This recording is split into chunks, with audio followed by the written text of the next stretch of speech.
بسم اللہ الرحمن الرحیم۔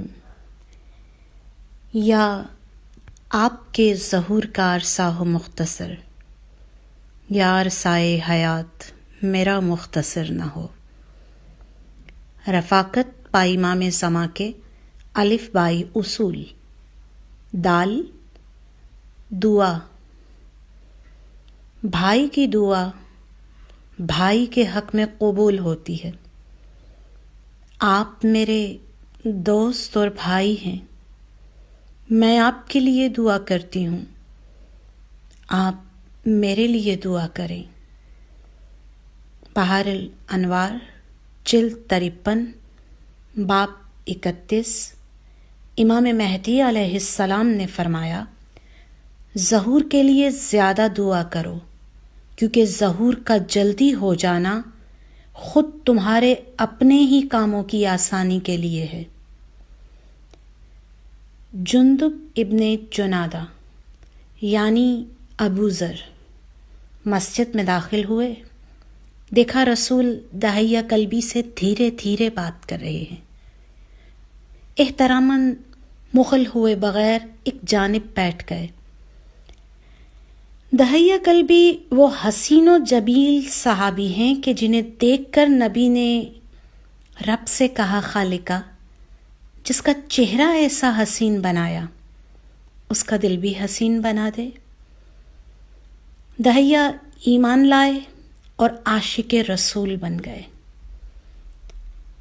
داہیہ وہ خاص شخصیت ہیں کہ جب بھی جبرائیل بشر کے روپ میں اترتے تو انہی کا چہرہ اپناتے۔ ابو ذر نے خیال کیا کہ نبی داہیہ سے رازداری کی بات کر رہے ہیں، جبکہ جبرائیل وحی کا زمزمہ نبی کو عطا کر رہے تھے۔ نبی نے ابو ذر کو صدا دی، حاضر خدمت ہوئے، سلام عرض کیا، کہا یا رسول اللہ، آپ رازدارانہ گفتگو میں مشغول تھے، اسی لیے خاموشی سے ایک جانب منتظر تھا کہ آپ فارغ ہوں تو سلام شوق عرض کروں۔ نبی صلی اللہ علیہ وآلہ وسلم نے فرمایا، ابو ذر یہ جبرائیل کہہ رہے ہیں تم کون سی دعا پڑھتے ہو کہ عرش پر ملائکہ تمہاری دعا کے الفاظ کو تکرار کرتے ہیں۔ نبی جانتے ہیں ہم پر کرم کرنا چاہتے ہیں۔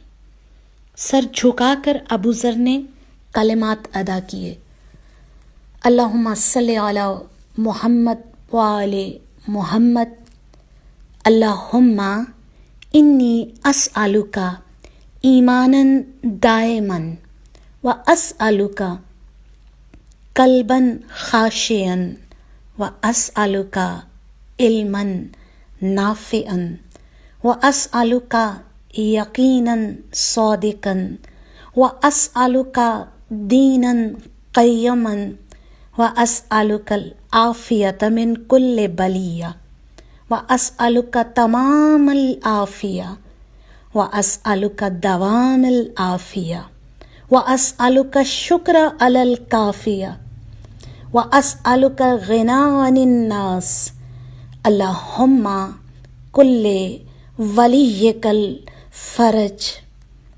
اول و آخر درود سے یہ عرش مقام دعا سجا کر خالق کائنات تیرے حضور اس لیے بھیجی ہے کہ تو کریم بھی ہے، رؤوف بھی ہے، رحیم بھی ہے۔ کیسے ممکن ہے کہ تو درود جیسی مقبول عبادت و دعا کو قبول کر لے اور کوئی ایک جزو دعا قبول نہ کرے؟ پروردگارا، جناب ابو ذر کی اس دعا کے زمزموں کے تصدق، پروردگارا درود پاک کی توقیر کے تصدق، ہمارے حجت آخر کا ظہور جلد از جلد ہو۔ وآخر الدعوانا ان الحمد للہ رب العالمین۔